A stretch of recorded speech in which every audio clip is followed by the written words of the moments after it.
Hey guys, we're back again. Timber Ridge Outfitters out here for another podcast. We've got an excellent guest out here today. We're going to be talking about scopes, everybody's favorite, and everybody's second favorite is suppressors.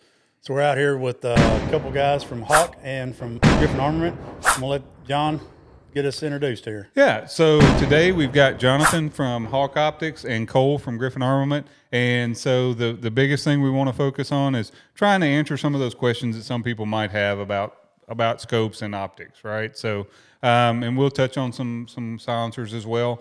But the topic of the day is what is the difference when you walk into a store or you need to buy a rifle, what kind of optic do you need to put on it? And so there's lots of different things out there, lots of different things to choose from, Hawke being one of the top, of course. But, what is the difference between one scope versus another, versus a red dot, so on and so forth. So tell me, Jonathan, if I'm buying a rifle today and I just want to use it for hunting purposes, what am I thinking about? So there's several different options for you to choose from.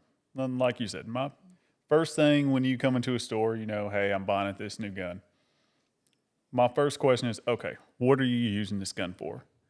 Oh, and you said, hey, I need a new hunting optic. Okay.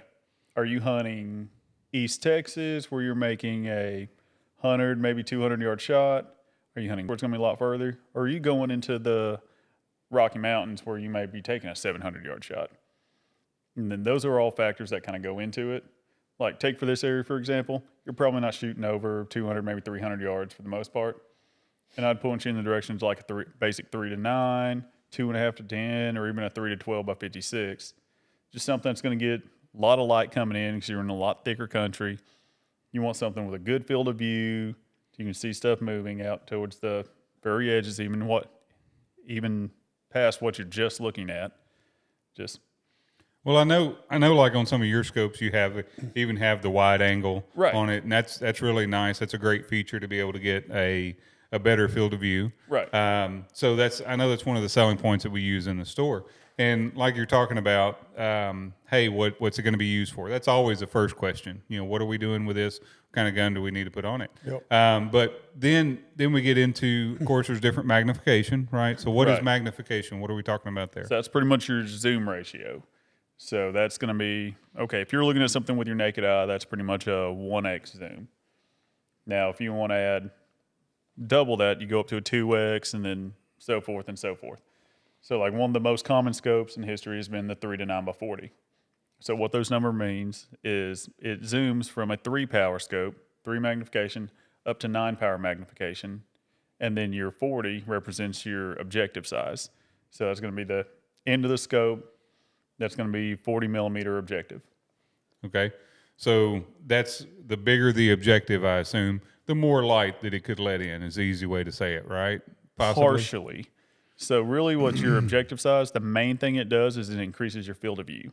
Gotcha. And so really with your light transmission, the number one thing that affects that is your glass quality. Mm-hmm. Number two is going to be then your tube diameter, and then it goes into objective size. So the better the glass quality, the more light transmission you get, right. So on and so forth. So there's reasons why, one scope costs more than another. Right. So, but there's something for everybody out there. Absolutely. So. Like just take Hawke, for example. We have stuff that retails from $100 up to $1,500, just depending on what you're wanting to do with that scope and what your budget is. So another thing that I know about is that's different on each scope is the crosshairs. Some people call it reticle, the crosshairs, different illuminated optics and stuff. What is a crosshairs? What are we talking about there? So your crosshair is pretty much when you're looking through a scope, that's your aiming point. So the most common that has been around since they first started has been pretty much a duplex, which is just a center cross, vertical and horizontal bars coming together to make a single point in the center. Now, from there, it is expanded to where a lot of times you'll have hash marks right underneath your center cross. And what those give is going to be drop points for you to understand. They may be an MOA, it's minute of angle, or mil. Is that where like BDC comes in? And then there's BDC reticles too. So mil and MOA are both units of measurement, where BDC is set up for a particular bullet. So take a 5.56 reticle, for example. Like say if you zero it in at 100 yards, that's where your center cross is. Your first BDC will probably be at 200 yards. Then your next one will be at 300, 400, and 500. And you'll notice the spacing on those is different on as farther that you go down. Now something I heard you say, MOA and mill, right? So what are we talking about there? Anybody want to? What's a MOA? So MOA is minute of angle. That's going to be it's going to be the unit based on inches. And so mil is based on the centimeters. So Which stands for mil radians, right? yeah, stands for mil radians. So those folks out there who been in the military, had experience in that nature, typically more familiar with radians. Some of your long distance shooters, competition shooters and stuff like the mil radians.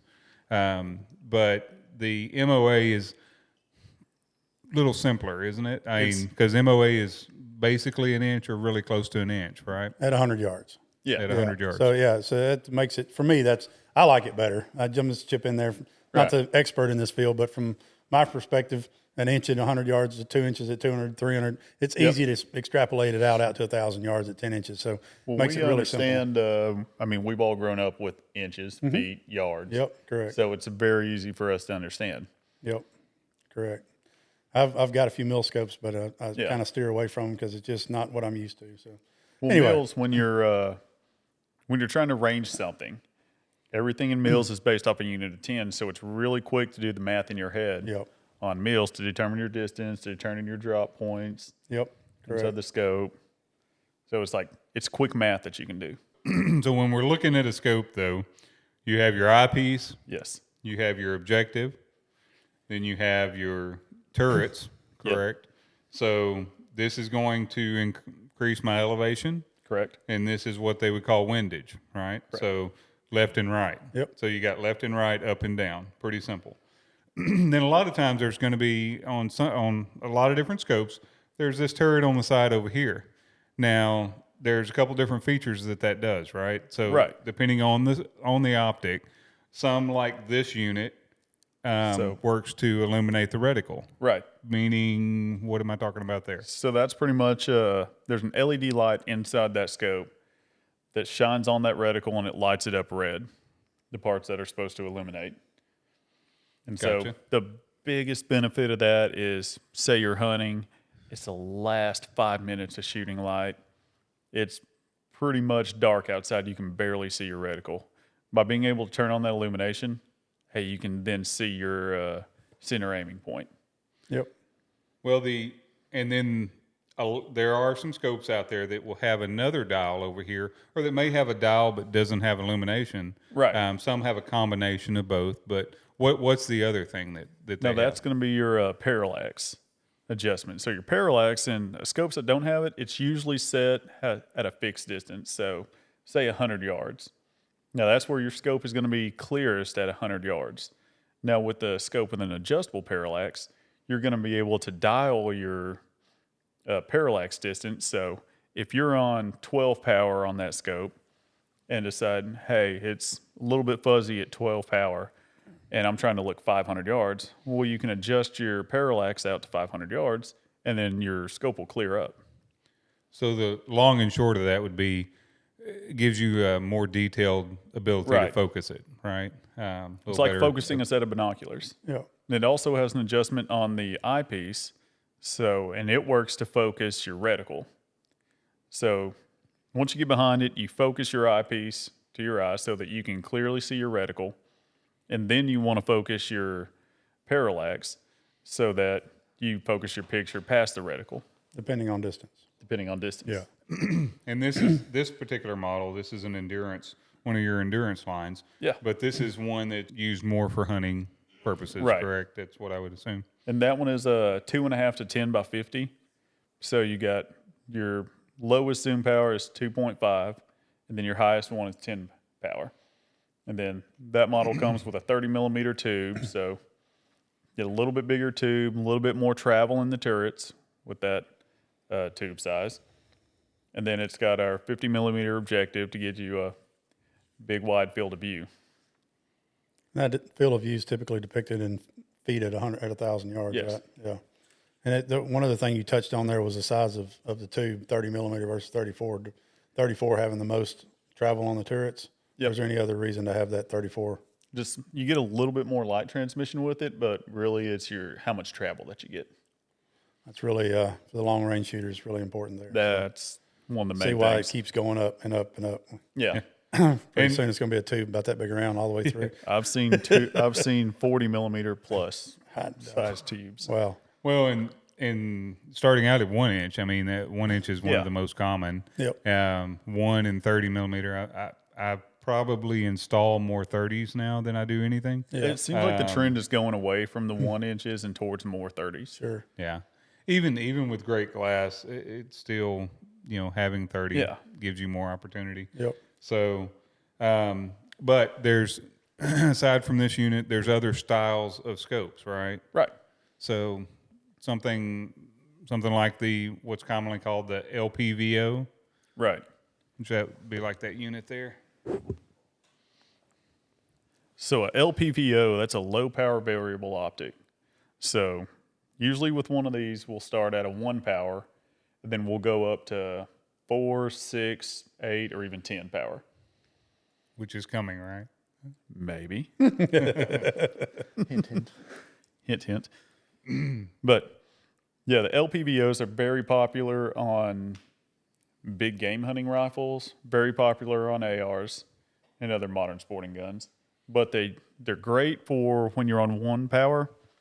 If you want to use similar to like just a red dot, you don't want a lot of magnification. You just want an aiming point to look through. But having the LPVO, you can zoom in if you need to up to a higher power, so you can reach out a little bit farther and touch something out 400 or 500 yards.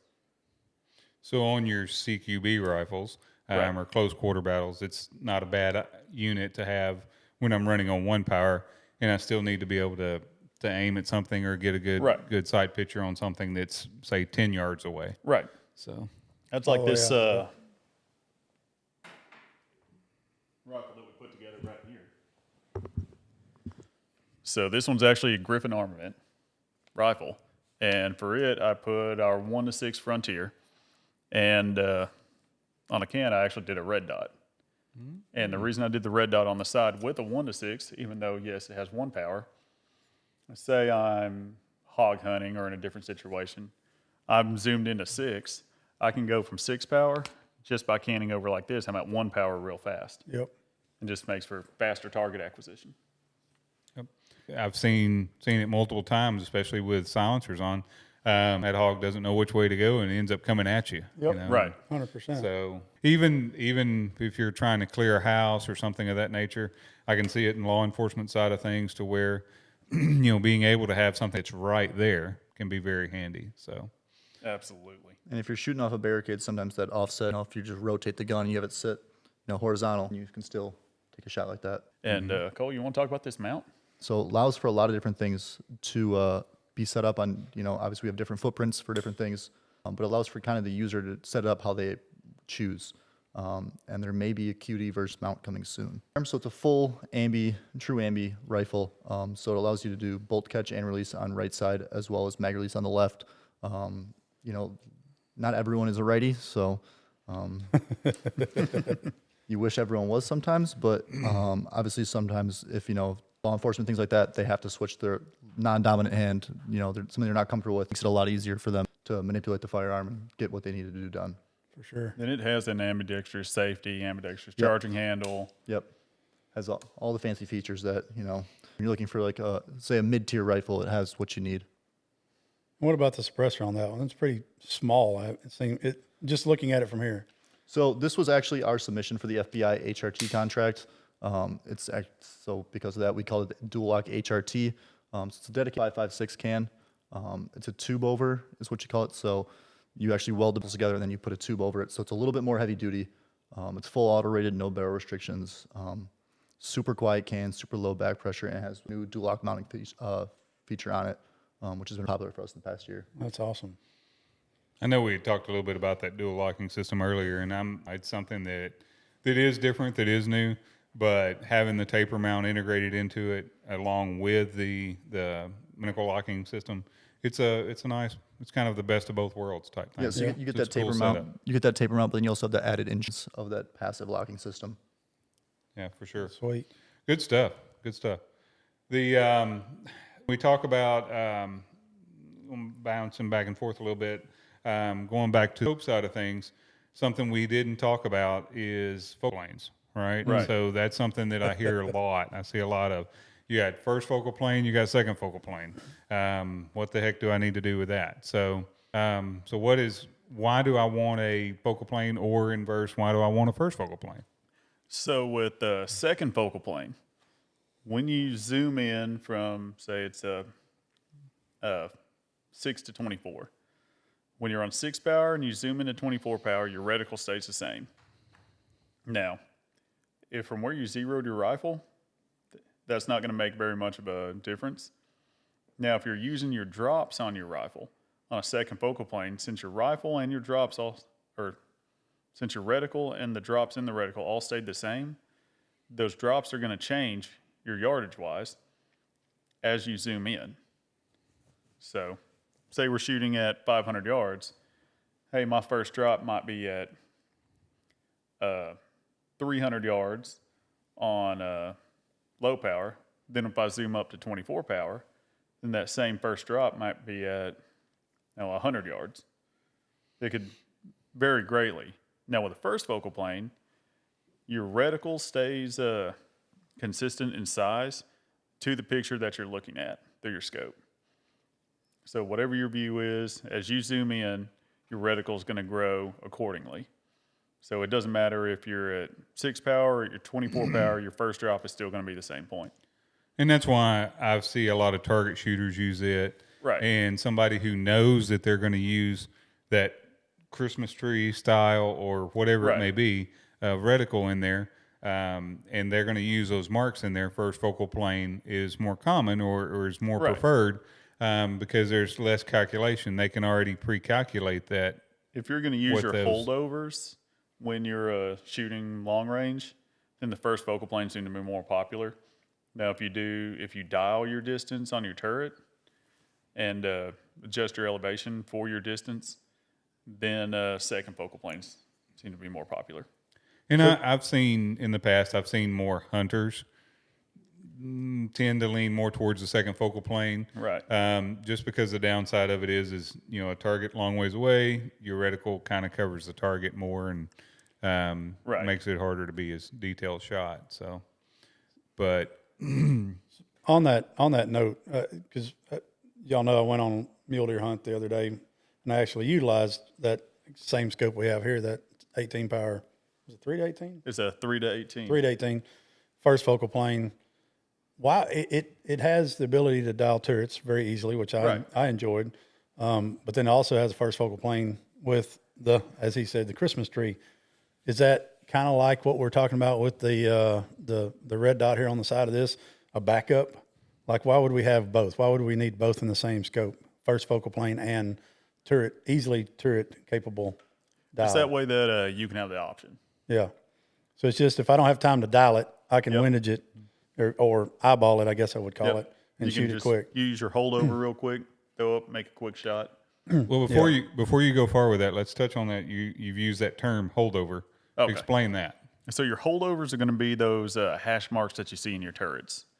So say you're zeroed in at 100 yards, and for 200 yards you need to hold about an inch high.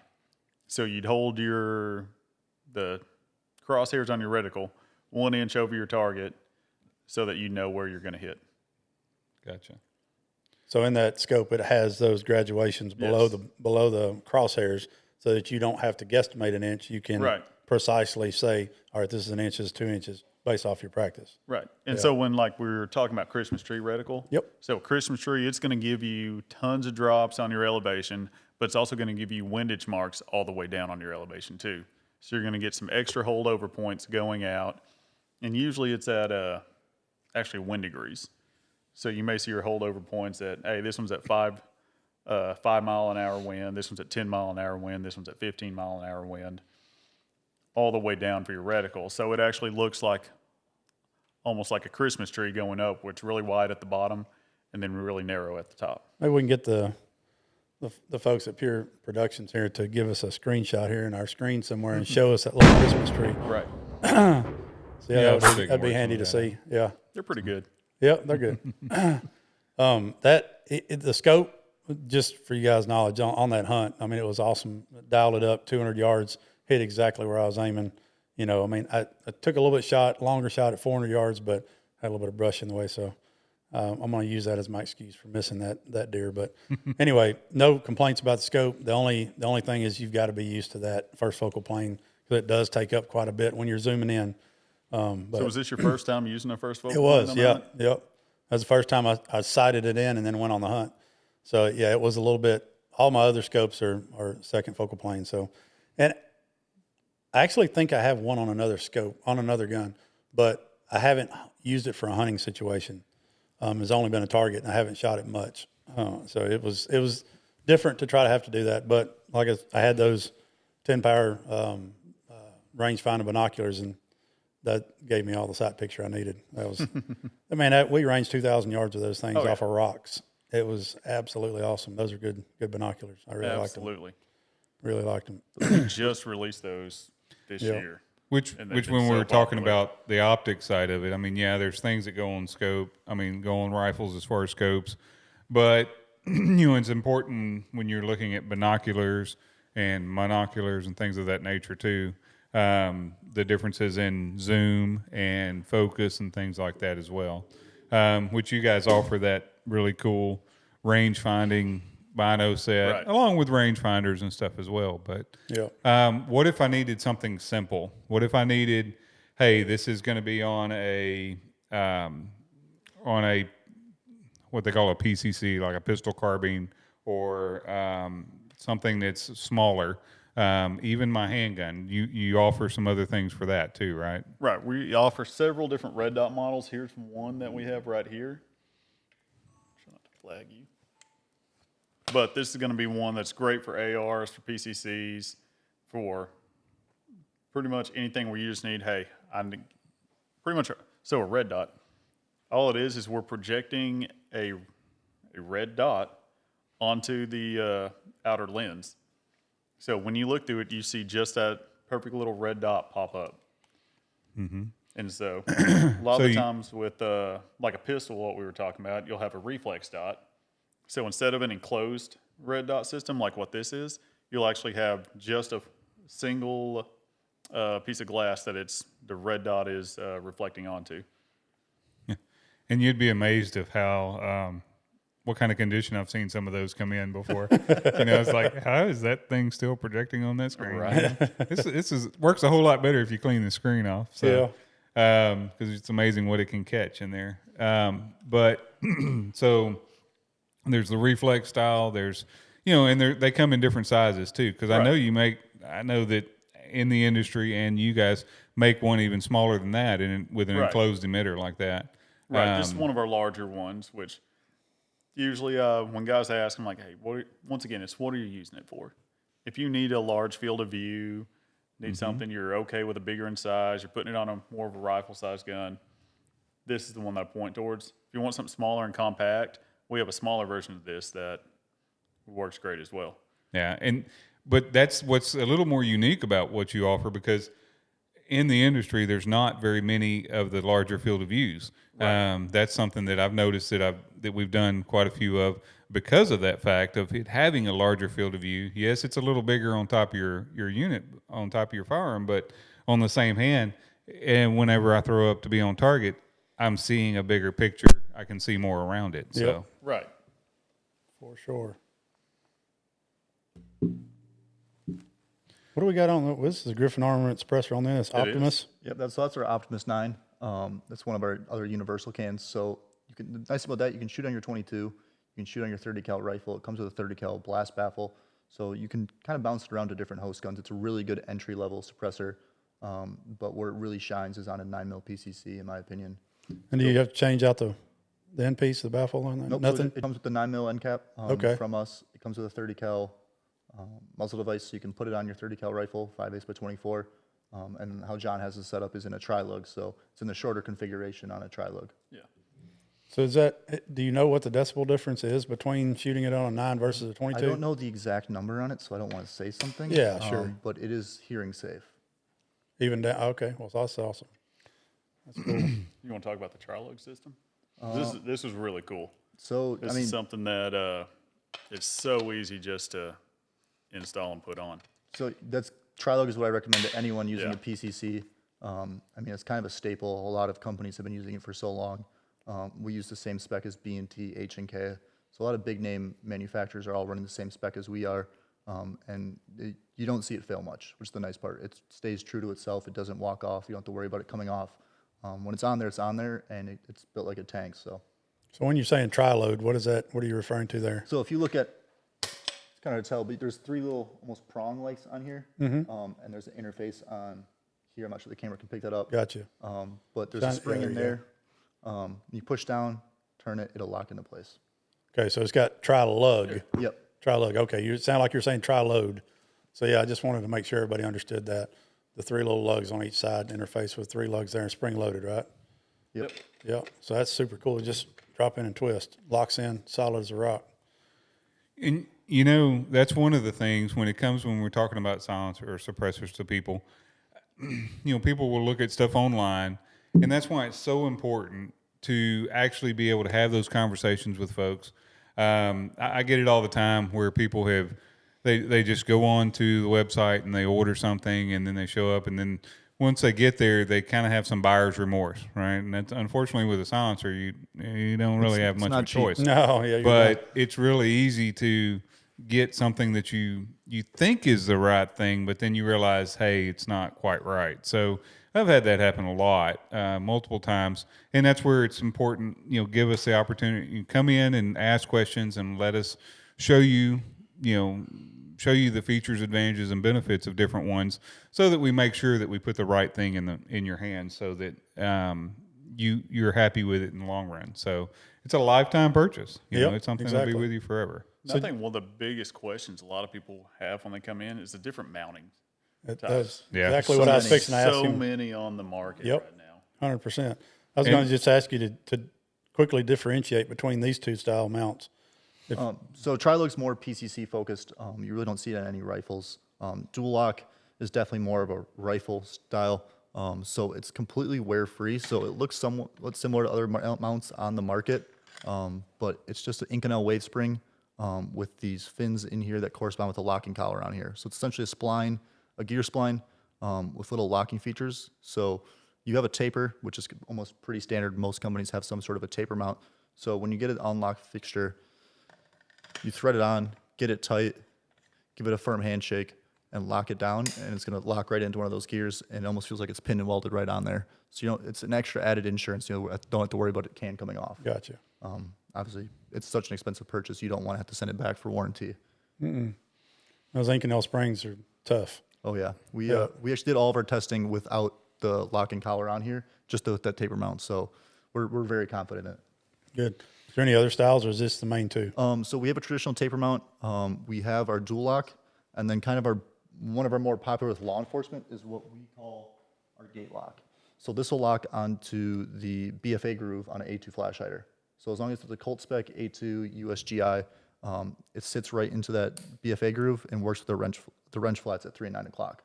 So most ARs in the market come with a flash hider, and this works with about 80% of them, as long as they follow the Colt spec. That's cool. That's convenient. Yep. Yeah, so you don't have to buy Yeah, you don't have to buy anything else. Just muzzle devices, just Wow, that's cool. put that one on the gun and go. Yep. So we have about 4 different styles of cans with this mounting fixture built into it. But we also make these mounting fixtures into a 1375 by 24 hub. So a lot of cans in the market follow. It's almost an industry standard thread pitch that you can choose your style of mounting fixture Sure. to bounce it around. That's sweet. That's cool. Is that other one over there the same? So this is also a dual lock. Okay, I see it now, yeah. The 30 caliber variant. And that other one's direct? What is it? Or is this That's a taper mount Yep. taper mount? Okay. Yep. on Marlene. Oh, yeah, on Marlene. I forgot about Marlene over there. How you doing, Marlene? She's just chilling. She's here for the show. Yeah, oh yeah. There are some units kind of like this guy here. This is the Bushwhacker 46, and that has a wide variety of calibers that it can use. So, this can handle that 45-70, which is what Marlena is, and we'll go all the way down. I mean, in theory, you can shoot it on a 22 long rifle as well. Yeah. I know also there was a can that you had that's smaller, like a 22. One of the mini Optimus Optimus Micro. Yeah, the Optimus Micro. Yep. So Optimus Micro, it's a 22 rimfire can, but it's rated up to 22-250. So prairie dog hunters, varmint hunters, things like that like 22-250, great option. But then you can also run your 22. You can take it apart. And one of the neatest things about it is it's not a very big can, but it is full auto rated on a 5.56. Wow. So it's about That's awesome. It's about 5 inches long, inch and a quarter diameter. Stainless, 17.4 stainless. So it's built like a tank, but sounds great on all of them. Wow. That's versatile. Oh yes. That's slick for sure. We like to cater to a lot of markets. Well, one of my favorites that you guys make is the Explorer series. And they're just, the weight on those is unbelievable. It feels like a titanium can, but it's all 17.4 stainless. So the 30 cal in the taper mount weighs 10 ounces. It's full auto rated, no barrel restrictions. The 5.56 dedicated is 9 ounces. So. Wow. And price points come in well too on the Yeah. Explorer series Yep. as well. It's a great setup. It's what I run on most of my bolt guns for hunting. I mean, you don't feel it on there. It works great. And they're super quiet. Wow. So that 22-250, that's faster than a Valkyrie? Yes. Yeah. So it's Valkyrie, 204, 17 Remington, all of those down. Yep. Man, that's cool. That's a cool can. And it's tiny. Tiny, yeah. Yeah, it's not a very large can at all. Yep. Cool. We could grab it if we want to, show it off. Yeah, you want to grab it? It's produced by Pure Productions. The brothers are over here behind the camera. We'll get them on camera here soon. So you can see it fits in your hand, real small, real versatile. And like I said, I mean, full auto on a 5.56, 22-250, 22 LR. It does it all. And it's user serviceable, so you can pop the end cap off, take your baffles out, clean them. So you don't have to worry about carbon locking with the 22 LR. Wow. Now on the 5.56 though, don't you need to add Yep. the extra piece to Yep, it? so you take this off, you add a blast shield to it, and then it interferes with our taper mount. So Okay. just to give it a little bit more space in there. So, but it functions great. I know guys that run this in competitions, and then they'll jump it over to their varmint gun. So kind of fits all, and it comes in at a really good price point. It's popular. It's a good option for that guy that wants to. I get it all the time that, hey, I want my 5.56 can or put something on my AR, but then I want to run it on my 22 as well. And then whenever I'm telling them, okay, this is the can, I don't want to put that on my 22. It's so much bigger. Yeah. Most of your AR or your 5.56 223 cans are quite a bit bigger. I mean, they're size of any other. But when you can go to something small like this, then it is easy to transition to a 22 long For rifle. sure. So you were mentioning that it's user serviceable. Yes. So do you want to explain what that is to somebody that might not know? So you have two kind of traditional styles of suppressors. You have your user serviceable and your welded. So with your welded, what's going to happen is you're not going to be able to clean it or take it apart or take the baffles out. So there's different ways to go about cleaning them, for, maintenance. But with the user serviceable, you're able to take the end cap off, take the mounting hub off, and then your baffles will actually slide out. So you can put them in your ultrasonic cleaner or rub them down with oil, whatever your preference is of cleaning them. A lot of guys have a religious way of doing it. So I'm not going to tell you how to do it. Well, and the other side of that, guys, is remember with buying with us, you can bring it to us 4 times a year. We keep an ultrasonic on hand, and we can drop it in there and clean it for you. So that's just part of the service that we provide for free for buying, doing business with us. So This is one of our, I think it's our third most popular can sold past 3 years. So I can believe it. What's been number 1 and 2? Bushwhacker 46 and our Recce 5. Yeah. What was the second one? Recce 5. Ricky 5. So it's actually been on the market for 12 years. It's on its 4th modification. It's a tank. Wow. We've had guys full auto. We actually just put 17 mags through on a full auto straight. So God. hard to beat. And you got a new Rec 5 or Recce 5. Recce 5K. Yeah. So kind of been K cans have kind of taken over the market last year. Guys want a smaller compact package that still does a really good job at suppressing with low back pressure. So Recce 5K is one of them. We kind of made it took our fan favorite Recce 5, shrunk it down a little bit to still have really high performance, but also come in a smaller package. Awesome. Like it.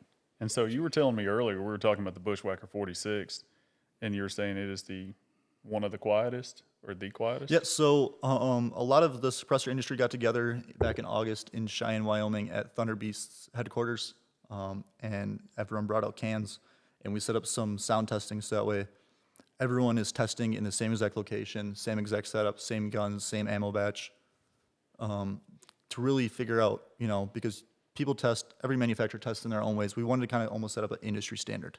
And this was a good way for all these companies to come out. Everyone can ask questions. Everyone can say, hey, that looks suspicious, or I have a question on this. Why are we doing this? It allows everyone to be on the same page so that way when they go back to their actual facility, everyone can test the same way, and that way we're all doing the same things. That way people aren't smudging numbers and everyone's doing the same thing. Sure. That's cool. So if you look up TBAC Sound Summit 2023, you can pull up all the data. I think we did close to 400 tests on different guns, host firearms. So there was 9mm, 4570, 5.56. So we tested a bunch of different variants. Well, it definitely did good on that Joker. Oh, Marlene? Yeah, Marlene. Yeah, it's Marlene. Yep. It quieted her down pretty Oh, yeah. significantly. Oh, yeah. Yep. It takes a lot of the recoil out, and we were shooting the Hornady Subsonic, Yeah, true. 410 grain, which that helps, but just matching that with that Bushwhacker 46 made that probably one of my favorite guns to shoot. It's a Huge, treat. yeah. It's a treat. Yes. I got to go home and thread all my 4570s now. I know a guy if you need a Yeah, I know. I know a guy. Yeah, we'll definitely look you up. Well, guys, I'm hoping at this point we've answered a lot of your questions for when it comes to the optics side of things and silencers as well. Always make sure you leave a comment if there's something else you want to know or that we can follow up on. We'll be happy to. And anything you guys like to add? Oh, well, definitely be sure to follow Hawke on Facebook, Instagram, YouTube, all the socials. Gotcha. Same goes for us. A lot of people have questions on are suppressors legal. It's pretty straightforward for going about purchasing a suppressor. Obviously, you're a silencer shop dealer, so you have a kiosk. Do you just want to go over a quick way of how the purchasing process? When it comes to silencers, probably the most common question that we have, especially being in Texas, is, "Hey, are the Texas-made silencers legal?" Short answer is no. Because they're not recognized by the ATF. According to the ATF, that is the illegal contraband, right? So it's a felony offense for you to have a Texas-made silencer, whether you actually go through the steps that the law actually outlines for the Texas-made silencer, which meaning the biggest part of that is that it all has to be sourced from Texas material. Now, that's a problem in itself because most of the cans I've seen that come in, they're a titanium can or have titanium parts in it. Well, number one, there's no titanium ore in Texas, so you can't just go buy a can or buy a solvent trap or something online and write "Made in Texas" on the side of it or scribe "Made in Texas" on it and call it good. So there's certain regulations just for the Texas part of it that you got to follow. But on the same hand, it doesn't really matter, and that's why we don't carry them, because as a federal firearms dealer, we're not going to sell a can that the ATF says is illegal. So as much as, as proud as I am to be a Texan, that is one thing that, federal law does trump state. So it's not a hard process to actually get a silencer. We make it super easy by coming in, and we can handle all that, which will be coming up in a future video. So we can take care of everything that you need to do, all your paperwork, your fingerprints, your picture. It's not as hard as what people would think, but there is a little bit of a waiting period to it that fluctuates, but hopefully it's coming down. But you will be waiting for a few months to get it. But we try to make it as easy as possible and keep it as simple as possible. But there are some federal regulations, unfortunately, that are involved that we keep it simple for you. Well, guys, we appreciate you coming out. Oh, absolutely. We want to give a shout out to Boss Barrels. This is their facility. Stay tuned because you will see an upcoming video from Boss Barrels. We have shout out to Pure Productions for hosting us here or for doing all of this work, making us look like we're pros. which we know we're not. Thanks, Cole. Thanks, Jonathan. Thank you, Jonathan, or John, for joining us. His name's John, by the way. Albritton. I do know this. Anyway, guys, Have you stay two tuned. met before? Sir? Have you two met before? We haven't. We've not. It's our first day. Oh, okay. Yeah. Yeah. It's, Just you wondering. know, Stay something new. tuned. Come back and see us again. Like us on Facebook, Instagram, all of those social medias, like Jonathan said. Like and share the videos, and we appreciate you guys' support. Thank you.